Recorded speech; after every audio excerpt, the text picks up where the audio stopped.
Vitalis, welcome. Thank you so much for joining us today. So where are you located? Hi, thanks for having me today, and I'm located in Vilnius, Lithuania. Excellent. Well, that sure is a great addition. We have a pan-European hackathon. So can you tell us, what was your favorite experience during this event? I think it was untypical hackathon because it was remote, because usually you have like the people in one place, and it was actually the first time for us when you participated in a competition like this, which is remote. But given current environment and given that the teams are working remote uh, themselves, so I think it was kind of moving like one step ahead, because you also have like kind of a, because we use the hackathons for networking and for team building as a place to actually kind of spend a weekend to work on an idea which also benefits our business.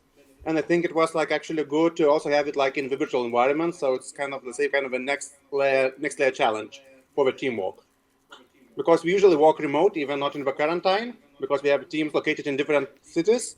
But usually for the hackathons, which we did before, or like for the team building experiences, we always come together, and we use that time to have like some face to face time, or attaching the face to the name, let's say. Interesting. So you're saying there's a different dynamic here because it's remote and it's a new experience. You're mentioning team building, but what I'm also curious about is your project that you submitted. Yes. So for this hackathon, we submitted the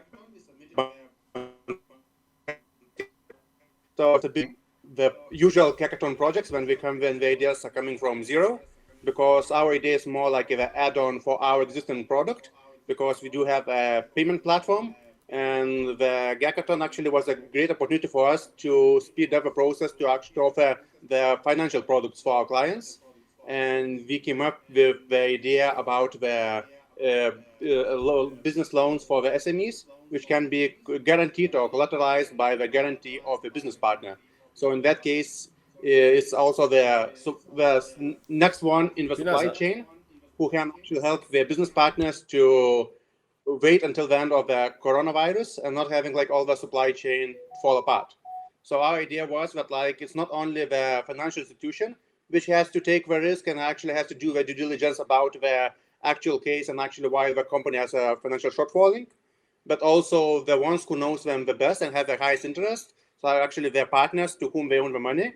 So if they can also actually take that risk, and also they can provide the information about the actual case, it's better for all parties to make a full due diligence, have a full picture, and also to share the risk among all the three parties: the supplier, the buyer, and the financial entity.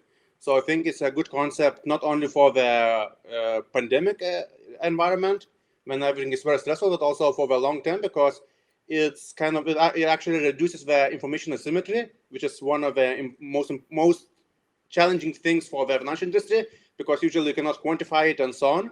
But like by then having the due diligence interview with both parties of the transaction, you actually have like probably the full picture, and you can actually understand even what company doesn't want to tell to their business partners and vice versa, because we can trust the financial institution, which actually can maintain their banking secrecy and can act actually as a perfect middleman or escrow, and also the lender. So what you're describing is a mature solution that has we could say, a flavoring of Corona, and something that you're ready to deliver quickly to immediately add value, and something that is also extendable beyond the coronavirus, beyond this crisis, is what this sounds like.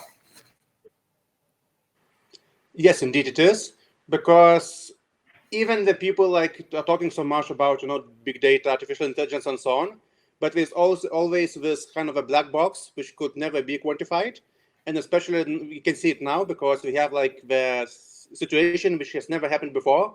So we don't have like historical data. We even don't have don't have like any empirical data how to price the risk of the pandemic. We don't even know when the measures will be lifted out. So we also proposed or started to build the model to price that risk of the corona pandemic. We actually we try to take the factors and scenarios that it will not go away in one day, but probably we'll have like the gradual reduction of restrictions to fight coronavirus.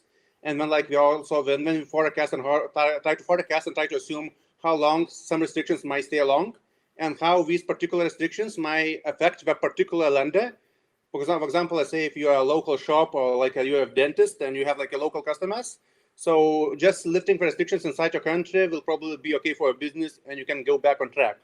While let's say if you are a resort or you are a hotel and like we are traveling even within Europe will be forbidden. So then for sure you have to stay longer in the financial distress situation.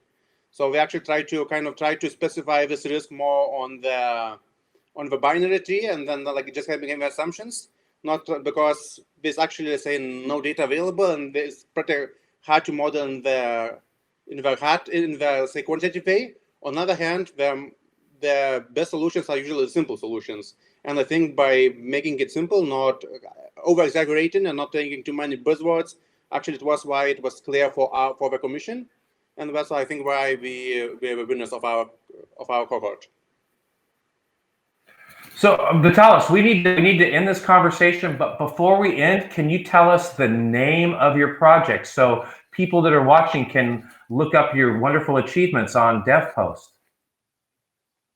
So the name of our project is Bankera Business Care. Bankera is our main payment platform, and the Business Care is the add-on to fight the corona effect. Well, Vytautas, thank you so much. And Bankera Business Care, look this up on DevPost. And thank you so much for sharing time with us today. We appreciate it.